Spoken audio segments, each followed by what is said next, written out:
up, Buttercup? Welcome back to my channel. Today's book review and discussion is, wait for it, The Fellowship of the Ring. I do want to preface this in saying, if you are a huge Tolkien fan, maybe this is not something you want to watch, because I take some issues with The Fellowship of the Ring. I didn't rate it because I'm so back and forth on it. So yeah, I didn't rate it. I have some comments, I have some thoughts, a few concerns, but I do want to say that absolutely obsessed with the movies from grades 4th to 7th during a really difficult time in my childhood, and it was an obsession. It wasn't just, oh, I enjoy these movies. No, it's an obsession that really did honestly help me distract from the problems that were going on in my life and in my mind, honestly. But I probably watched all 3 movies at least 50 times, and the last 2 100 times. I kind of already realized that going into it, I would like the Two Towers, The Return of the King, and then The Fellowship of the Ring, and I was correct. Which we will get into why I was correct about that ranking of which movie is the best and second best and the last, and the same thing for the books. But I got dressed up a little bit because I have the pendant of Arwen. I was that obsessed. I saved up $95 when I was in 5th grade, whatever that age is. I don't remember, but I know I was in 5th grade, and I saved up my own money. It took months, but I had to have this pendant, and I still have it today at 30 years old. I have not worn this pendant probably in 15 years, but it is there. And it's really, really important. Very pretty. I just don't think of wearing it because people think, oh, it's the pendant of Arwen and not like a piece of very pretty jewelry, so I don't want to look too nerdy, though I am. While The Fellowship of the Ring was interesting, and I like seeing the background of the Shire and the Hobbits, more so the Hobbit family tree, whatever, to an extent. Oh my god, there was too much on that. But I think it is technically still my least favorite book / movie. Why do you say? One, the Hobbits traveling so much. Please stop. I could not deal with it. And I'm saying the 4 of them by themselves. I mean, in the beginning it was Frodo and Sam, and then, you know, you add on hobbits, and I'm like, we're still traveling here. Okay, great.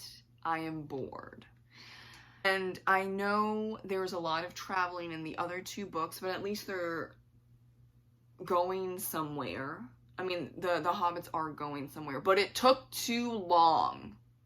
Way too long. So I understand why Peter Jackson cut basically, I'm going to say 90% of the hobbits traveling, because too long.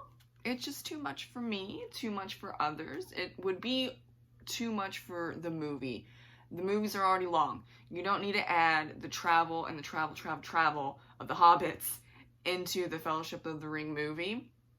Unnecessary. So I'm glad he cut 90% of that. I think the problem was they were barely making any progress, and the writing was, and they started again in the morning, and then they rested, and then they started again in early morning, and then they rested for the night. And then, like, it's just the writing not that great when it came to talking about the hobbits traveling. It was a bit too repetitive, and it just had the words again and morning and night used so many times within a short amount of time, because it just keeps going over and over again. And there are scene breaks, and maybe sometimes there aren't scene breaks of them just taking a rest and then getting up in the early morning again to travel again.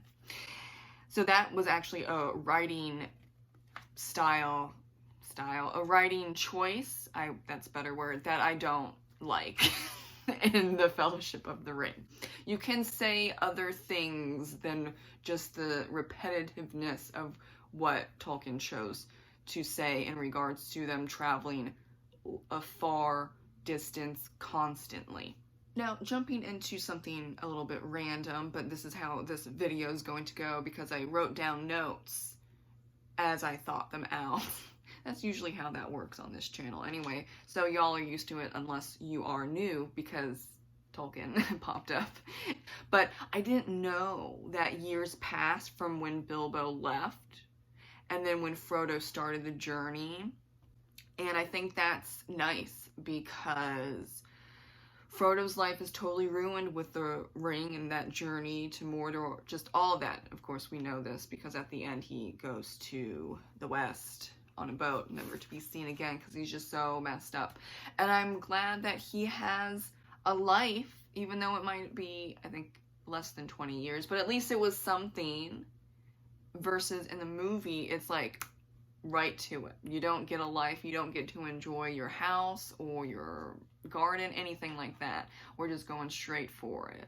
Now, another part about the travel is that I found the 4 hobbits going around in the old forest to be, yes, non-essential, and I don't think it adds to the overall story. Now, there are people that make arguments about how, I don't know, I forget the arguments, but because my brain's farting out on me. But I heard several, I've read several. I don't particularly buy it. Other than they gain a weapon. Who gains the weapon? Is it Merry or Pippin that gains this special sword thing? Okay, great. You know, you could just place that somewhere else. I'm just saying. So that's why it's like, okay, one thing means that that whole old forest story or plot point, subplot, whatever it is, needs to be there. It didn't need to be there in the movies. I mean, Peter Jackson did a well enough job with, you know, all of that and incorporating that weapon that is used at the end of the Return of the King to kill that, you know, Black Rider, whatever.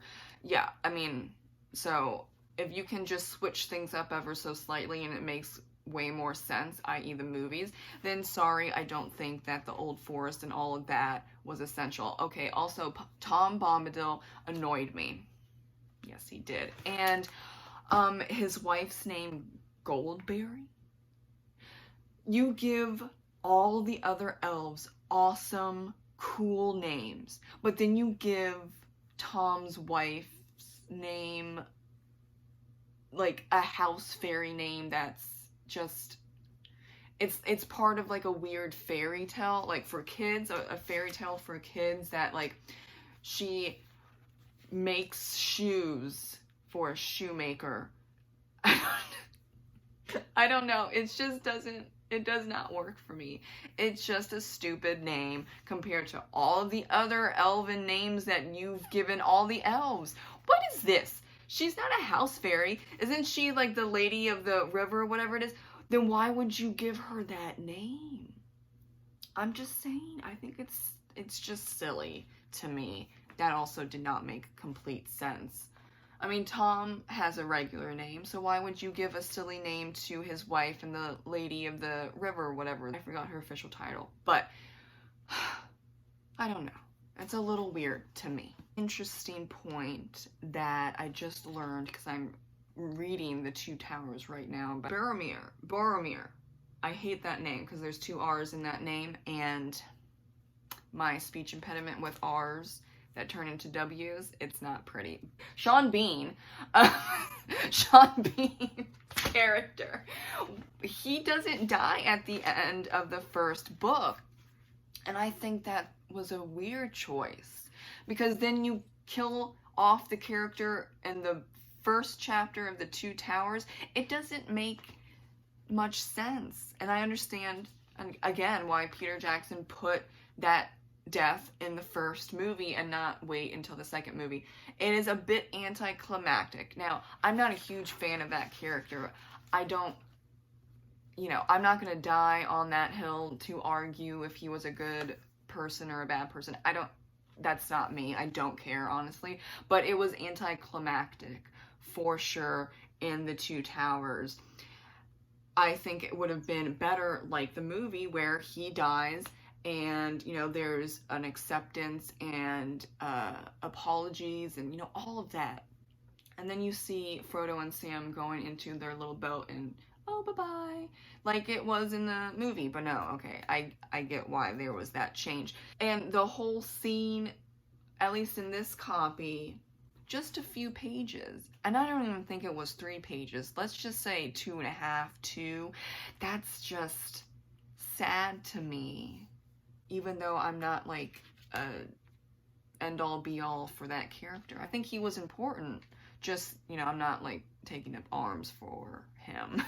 So, not the best story choice, which that might piss people off. But as a writer, weird opening, weird closing of that character, not enough time on that character. You spend how many pages and even chapters of the hobbits in the first book just traveling over and over again, but you're just gonna spend 2.5 pages on a big death? I have questions as to why he thought that that was okay as a writer. Now, I understand that this is the first epic fantasy books, great, but I am also looking at it as storytelling, and that was not the best storytelling choice. And that's also why I don't rate, and I'm not going to rate these books, except The Hobbit. The Hobbit was 4 out of 5 stars. Love The Hobbit. This trilogy, not going to rate it because I'm too on the fence with a lot of them, but it's also, well, this is the first epic fantasy book series, or like books. I can't think of another one other than like you're retelling myths and legends, but that's not this, right? It's very heavily inspired by Celtic, Norse, and Germanic history and myths and legends and just overall stories, but that's different than what, Tolkien created, as you all well know. I can't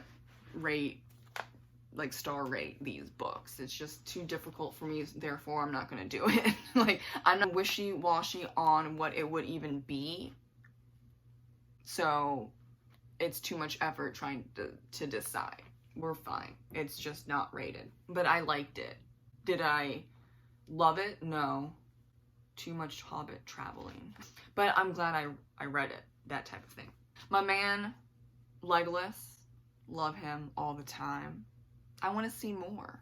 And I also enjoy Gimli as like his growing best friend. You can see there's like some tension in the first book, of course, but even by like the beginning of the second book, they're getting to be besties. I enjoy it. I'm excited to see their body count game, because at first I thought that was just a thing in the movies. No, it's a thing in the books too. I'm like, oh yes, give it to me, please. They are so cute together as besties. I'm excited. That's not the point of this book, but I'm telling you, in the Two Towers, I'm excited for the body count contest. An interesting part of the novel was the mountain, and that I've seen debates where either the mountain is sentient and for whatever reason it's evil. And so it pushed back the Fellowship of the Ring, and then shit hits the fan because they can't go through this mountain, blah, blah, blah.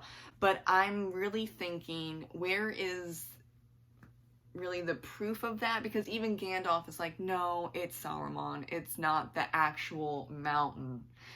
But I've heard and seen people say that the mountain is alive and for some reason has chosen the side of evil, whatever. But like, how does the mountain get the crows and the snow and all of that to appear like it's a mountain?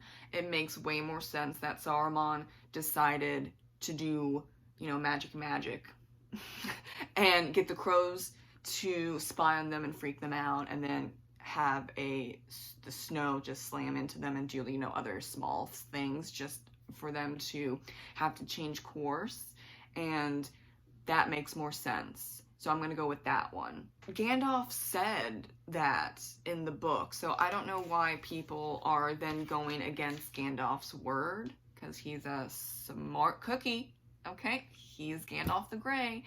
I don't know why you're not listening to him, where it was like, no, it's Saruman, I bet, you know, because he's evil now. So that makes more sense. I'm gonna listen to Gandalf. You can debate that the mountain is sentient and evil, but I'm a good pupil, and I'm gonna listen to Gandalf. Did not know this was a contentious issue until I Googled it, because I was confused like a little bit as to what was going on, and I was like, then I read like the wiki fandom thing of the mountain, and I forget its name, whatever, the mountain, and then I was also seeing, because a little bit of a rabbit hole at, you know, 10:30 at night, that there were debates about if it was alive or if it was Saruman, and I was like, but I'm reading right here with the book open and me scrolling through Reddit, whatever, that Gandalf says, okay, whatever. And that's kind of where I'm thinking that maybe not a lot of people that are huge Tolkien fans will like this video. I apologize. But those are just my thoughts on the Fellowship of the Ring. A little bit of a discussion as well. Kind of, sort of. You know, either way, if you agree or disagree, let me know in the comment section below. And I will also be doing the Two Towers and the Return of the King, similar to this video, so keep an eye out for those. Thank you so much for watching, and have a great rest of your day. Bye.